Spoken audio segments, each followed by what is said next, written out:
Hi, how you doing? So, you're going to interview me? Yeah, you're Bob Shannon. I am. Date of birth, 9/21/45. Tell me your name. Robert Foote Shannon.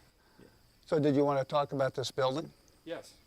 Okay, well this is a part of our agro shed development to take all the tools, machines, materials that we use for maintaining this 3 acres of it's a public garden and will be a combination agriculture and botanical garden.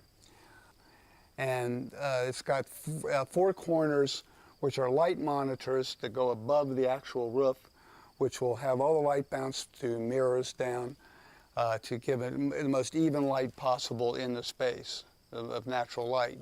And also it's kind of shifted a little bit so we can make an entrance coming in that's under the cover between the buildings and not make it like a front door, and parking will be in the front here so that it's all kind of connected to the other building and not its own separate building. How'd you get all this wood over there? We cut down a bunch of very large pine trees which were causing a lot of problems with the garden, and I had a portable mill come up and saw the trees into boards, and we're stacking them there.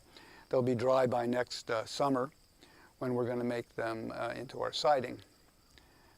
Some will be stained and whatever. We have a 4-layer siding planned, which is a rain screen that'll have 4 different colors on it, and it'll be like a series of grids.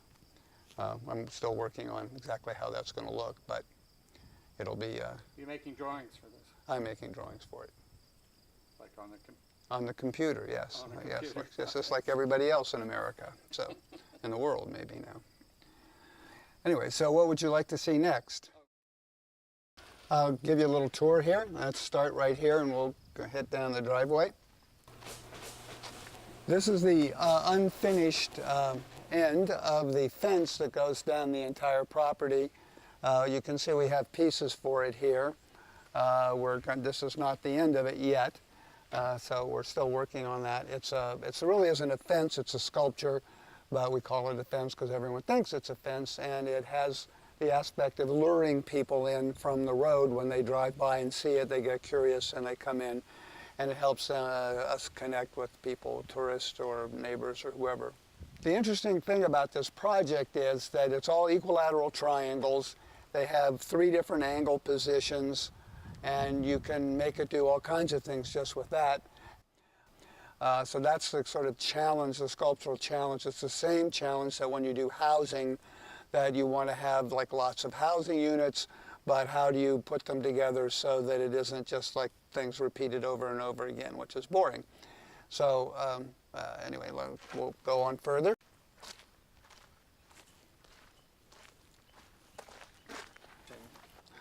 All right, here we are. This is the first building that was built on the property. It's a very long building. It's very narrow. It has a direct southern presence for its solar input. Very recently we built this entryway because a lot of snow comes off the roof, so that in the winter people would be protected getting a certain distance from the building from any kind of avalanche coming from the roof. One winter there was so much ice on the roof and it slid off that it actually sheared the tops of the chimneys off and sheared 1/2-inch reinforcing steel bars just right off, and it was just laying on the ground. It was amazing. So we had to rebuild it with it's a shape that's like an ice cutter in the back, so if the ice hits it, it gets shattered and comes off. So that was a challenge. This is a sculpture up here that was someone gave me. I have no idea who did it. It's kind of the North God looking out to the world that we can all bow to when we come in. This is a sort of Japanese element that we've added to the back of the building, which is actually kind of encasing some parts of it, which are sort of a kind of a 1800s colonial material, which is called clapboards. And the connection between the walkway roof and the building is very tenuous, and it's got a lot of pieces up there of wood that are actually there so that you can restage them quickly to repair something if you need to repair it. There's a brutal climate here, and a lot of things need to get fixed up. We've had to put little shed roofs to protect things over time from the north because big chunks of snow and things fall on them. And that adds some texture and some life on the skin of the building and gets us away from obsessive modernism. The Japanese always did a kind of little zone between their houses or other buildings to the outside. It was an in-between realm. I think in-between realms are very important.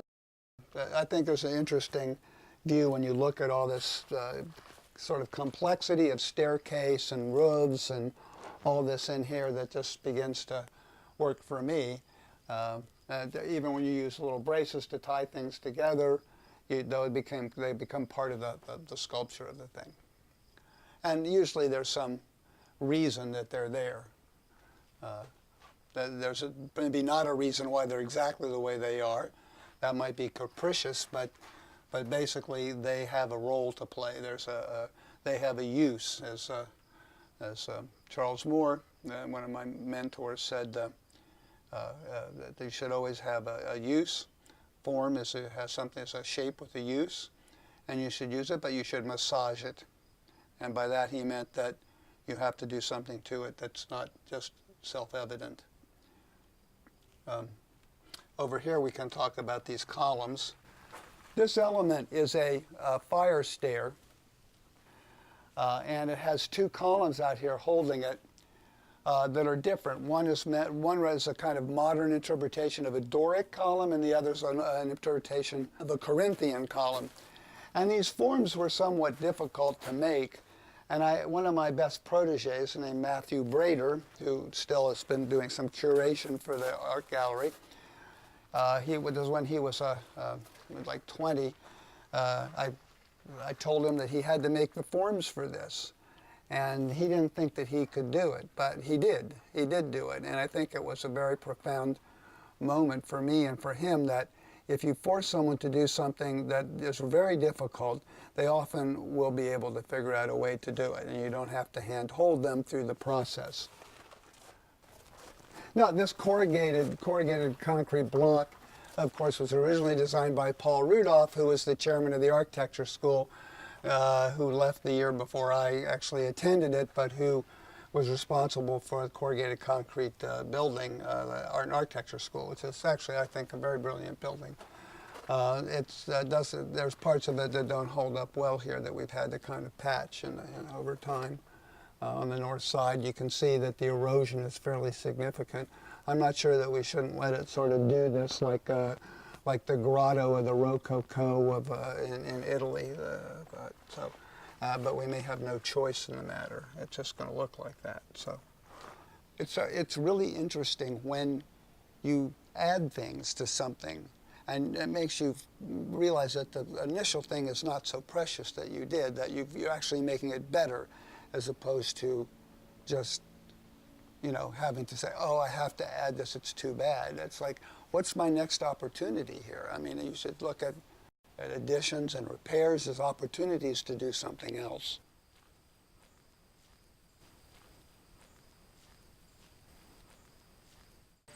Most of the apertures of the building are on this side, and there's active solar collectors and passive solar windows, and there's, if you look at stainless steel overhang on an angle, that's actually a reflector that reflects more sunlight in the windows below it.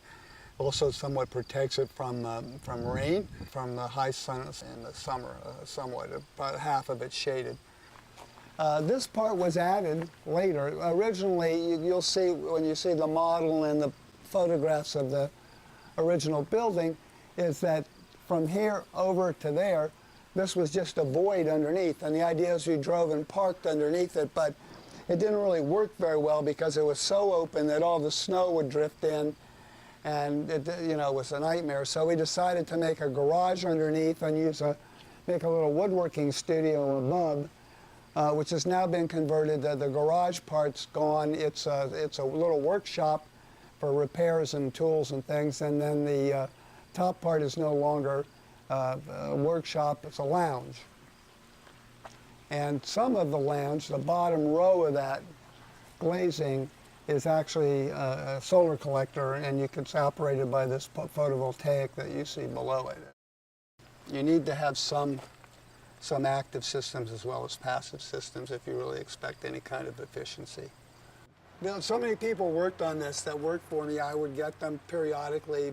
Probably like 500 people over the years at least have worked as mostly kids from architecture school or from high school who were really good at shop, or people just didn't have anything to do. This column was built by a retired Catholic priest. The concrete piece over it was done by a teenager, and the deck was built by a bunch of us on top of it. But it gives you a nice kind of element next to where the front door is, although it kind of hides the front door a little bit.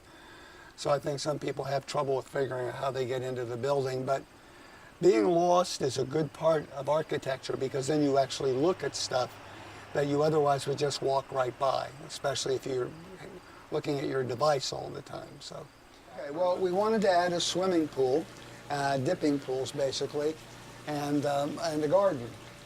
And so we wanted to enclose the garden with the circle. In order to construct the outer circle of the dipping pool, we built a drawing compass truss with a radius of about 28 feet. Smaller compasses were used to build the two intersecting circles, forming the Vescia Pisces and the central tower. The Vescia Pisces is a Roman relationship of two identical overlapping circles, rarely used in architecture.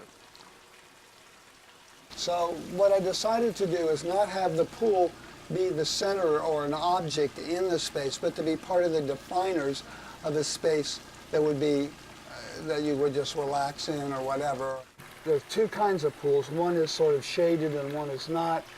There's a stair that goes down. I didn't want any ladders. I didn't want that edge of the pool kind of thing that, you know, collects the stuff, and it's made it a little more difficult to maintain, but I just wanted it to be kind of more sculptural by being just sort of holes in the ground that have water in them. And the stair goes down into them like Venice, where the stairs go down into the water, except that I've made it so that the water drips over the stairs, so you can't actually go slowly down to the stairs and get in thermally quickly. You're always forced to get wet.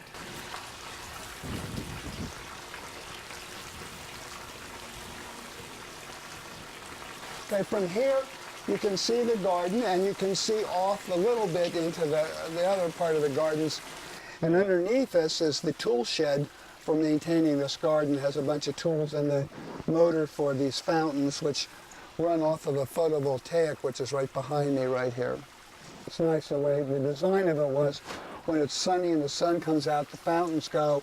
When the cloud comes over, the fountains stop. So the fountains kind of are in reaction to the sort of solar activity.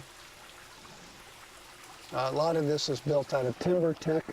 It's one of my favorite materials to use. It's recycled stuff, and and you can cut it and use it like you would wood when you can cut it with carbide tools.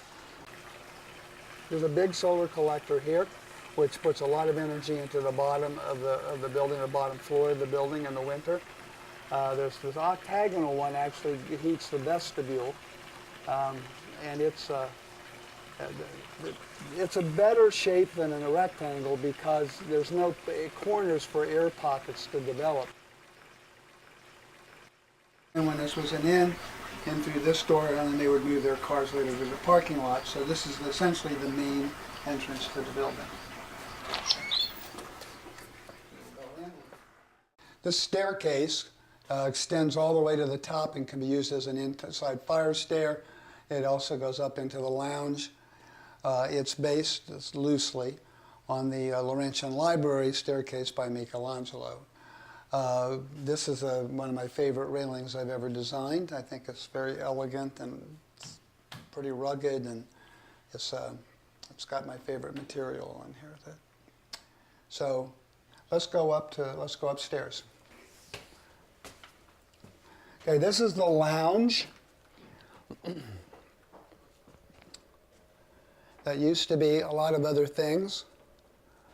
When it was renovated, the ceiling was done, which is all made out of a 1/4-inch MDF board. It's a coffered ceiling. These are the banquettes that are actually a solar collector behind them. The air comes in through here. It's driven by a fan in the middle that runs off of a PV, and it comes out here when it's turned on. And that's because there's not much to look at except the driveway. And here you can look and see the mountain and the trees and not be distracted by cars or things outside. And so that part of it makes a useful collector surface since it has good solar exposure. This is the bar, and I decided to design some bar stools. I had done a project before where I had 4 chairs out of one piece of plywood, so I thought maybe it's even possible to do it for stools. Now, I'm going to demonstrate something. I'm going to sit on it, and I want you to see how my body sits in the chair and where my legs go and where the legs of the chair go. You can see this angle of my legs coming down goes to there and comes back. The one animal that has legs that bend backwards like that are raptors. So this is called the raptor chair. I'll point out another little art event, which is this ceiling, which was a pipe had to be replaced that was running through here. And I just didn't want to like repair the sheetrock and put it back because I thought it was an opportunity to do something else, an installation. So I had a lot of this sort of strange material, and I kind of made it into what I think is slightly Arabic kind of art piece. So this all becomes an art gallery. As we go up the stairs, you can see there's quite a bit of stuff here. I had to make signs. I had to make signs for all this stuff, and I wanted them to be similar, so I did them where these colors are sort of the symbols of all the food you might have at breakfast. This is the back of the solar collector, the large one, and the holes are the inner intake for the collector, for the air to go through and get heated. This patterning, I'm very fond of seeing screws and fasteners, sometimes against things that don't have fasteners, but this is sort of almost like becomes like a concrete surface, like the forms would leave in concrete. And there's a bunch of other parts of the building that have this plywood details. And I'll point out on the room sign that we went back to the Vescus Pisces again, like the swimming pool. And this was a template for the ceiling in the lounge, which I did Jackson Pollock on and cut it and cleaned it up a bit and tried to fit it into this space. So it's got some sort of material on the wall. This is the main space of the building. It's the kitchen and dining area and a little bit of sitting area. In the original house, this wall was the outside wall. So then we made a deck out here and had sliding glass doors. And then when we expanded the building, we made this a room and took this all away and made these tables to go with these are Mario Bellini chairs, the guy who did the Olivetti typewriters. We made these to be a breakfast table that it doesn't say dinner, it just says breakfast. You got a pedal for your food.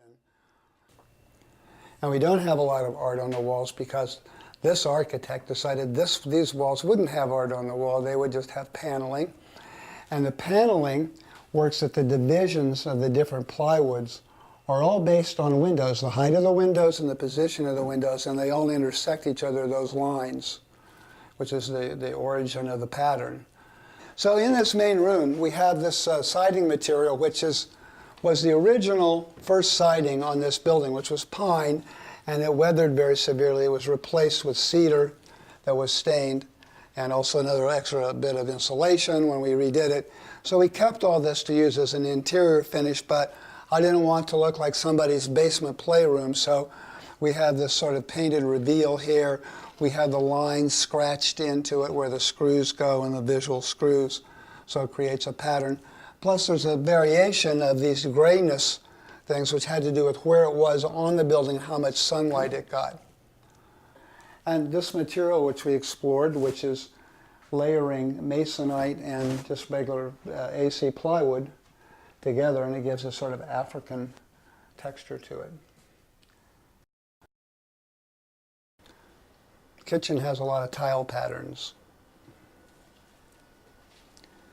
I'm very big on patterns, and I'm against the concept of each building has a kind of pattern system, like Frank Lloyd Wright's house that had hexagons, and he couldn't buy a hexagon toilet, which really ruined the whole thing, because everything else, the doorknobs, everything were hexagons. And I think that it all comes from the French Academy's notion of how you have a theme for each building and whatnot, and everything, the wallpaper, everything is supposed to fall into place. So it seems to me that we have a much more varied and diverse culture now, and that doesn't really do anything to unify anything. It just it becomes boring.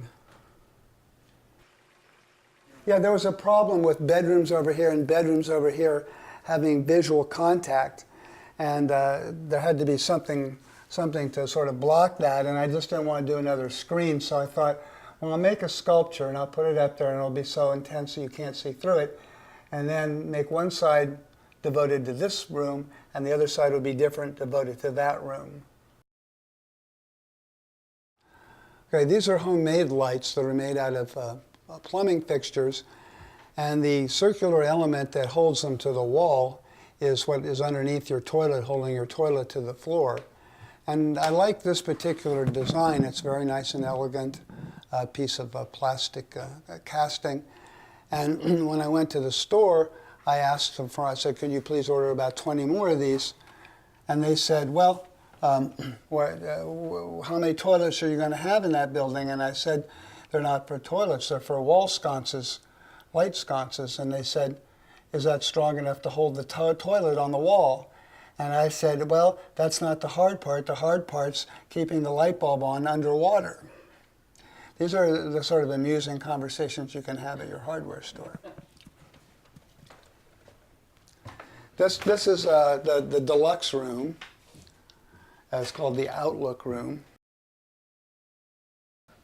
So that we have them at different levels. It's basically a playhouse for adults. You know, climb stairs to go into the deck, or we have to go down to go to the bathroom or whatever, but there's multi-levels almost everywhere. It's actually got the electrical boxes where I wanted them, which is like a rare event. And it has this plywood again that's sort of like concrete. This is very Corbusian, these boxes with the different colors in them. And then there's a deck out here. You go out and you can see how nice it was that those people let us cut the trees from over there. You can see where there used to be a ski trail, that they've kept that part as a meadow. There's a farm actually on the mountain there. You can't see the buildings, but it's there. Down you can see the pool.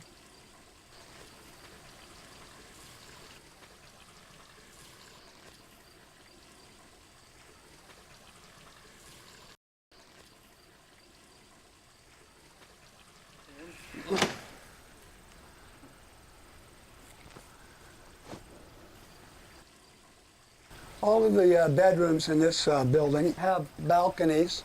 This one's probably the most dynamic balcony, probably the scariest too. And it overlooks this, it overlooks the mountain, overlooks the gardens. This room is called the pond view because it looks at the pond.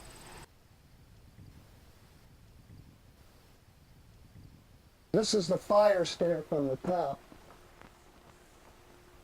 And I'm going through this little patio, kind of in between realm here, to this deck, which is the sort of the second common deck, the other one being the one near the entrance up a level. This is the famous dog Henry, the dachshund. Okay, these are chairs that I designed a few years back to be the replacement for Adirondack chairs, which rot, fall down, they're too low. You can't get out unless you've got help. And they just have all kinds of problems. So I kept the profiles, but I changed the direction of usually this direction is vertical, changed it, and figured out how to make it a kind of sculpture of connections between aluminum, timber tech, and stainless steel. Everyone says they're comfortable, they really like them, so I'm happy that we have 11 of these.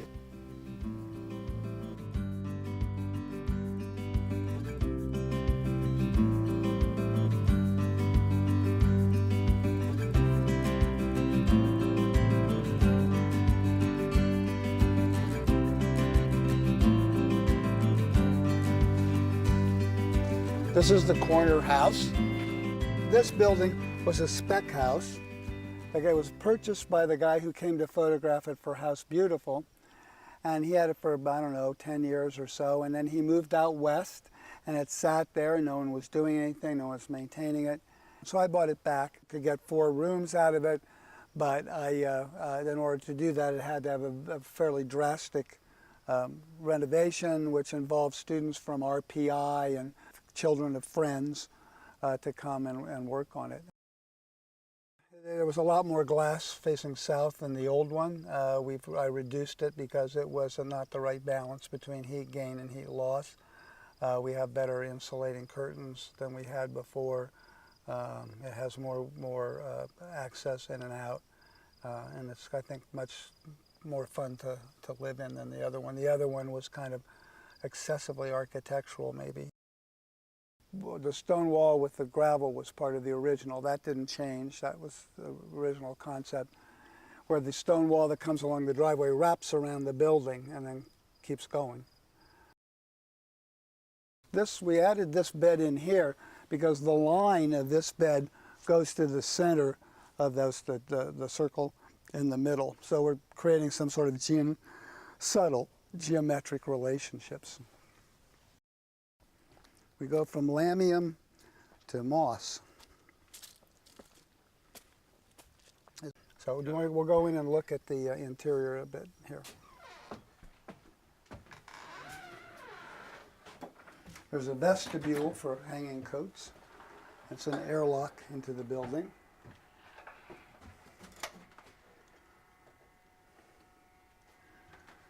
And when you come in, you're sort of halfway between the floors. You can see going up and you can see going down. So the main space is down here.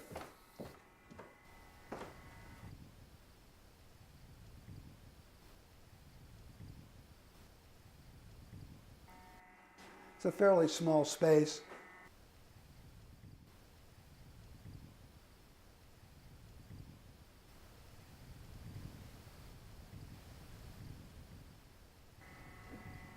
We have tile work which expresses the bottom is hot, and as it goes up, it goes blue into the sky.